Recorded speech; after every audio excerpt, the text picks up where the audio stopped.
why science will never find God. Why science, God, spirituality, and religion are so far apart from each other. What is the reason for this? We will look at all this in today's episode. Now, science has been the study of objects, whether it is biology, whether it is technology, whether it is physics, chemistry, etc. Science always studies objects, and science is about the study of the different objects of the universe. And science also studies the universe itself. Science studies this time-space reality, because of which science uncovers various secrets of the universe and various things about the nature of reality and about the time-space reality. But what the religion and spiritual teachings, especially the teachings from the Upanishads, tell us is that God is beyond time-space reality. If the universe has an origin, what was there before the universe is God, and what will be there after the dissolution of the universe is God, and what is there in and through this universe is God. So no matter how much science studies the time-space reality and this universe, it can never technically find God, because that which we call God, that pure intelligence, pure consciousness, and pure awareness cannot be found by studying objects. We use our mind as a tool to study different things, and our mind itself has a fundamental boundary, and this boundary is time, space, and causation. Since our mind is a product of this universe, there is a fundamental limitation to our mind, and we cannot accommodate that which is infinite within the limitations of our mind, and hence understanding God through our little minds is not possible.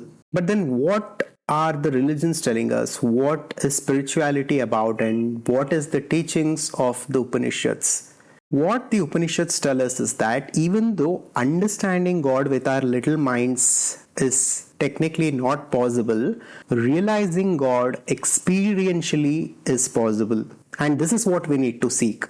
And Adi Shankaracharya has explained this beautifully in his work Aparoksha Anubhuti. He says that which is God, that which is pure consciousness or awareness, is within you. You can never find it outside of you, because it is the very source within you, and you cannot understand it or realize it through traditional methods of direct perception and inference. So science uses direct perception and inference as tools to understand different concepts and different objects. Direct perception is simply looking at something and studying it and understanding it. It's as simple as looking at a table, measuring it, observing it, and then analyzing it and understanding it.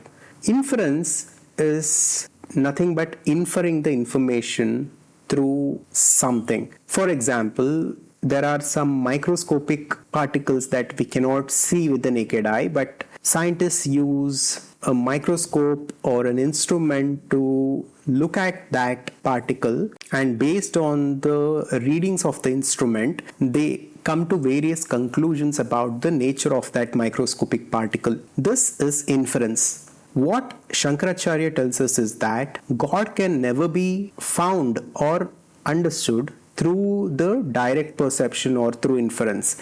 It can only be found through Aparoksha Anubhuti.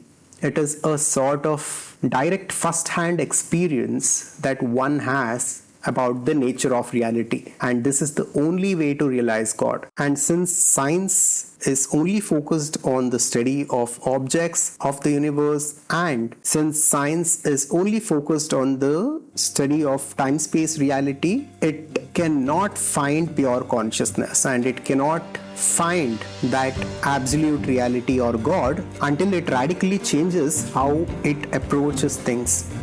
If you are interested in the subject of God and consciousness and about the nature of reality, you can check out my book Decoding God on Amazon. Thank you for tuning in, and I'll see you on the next one.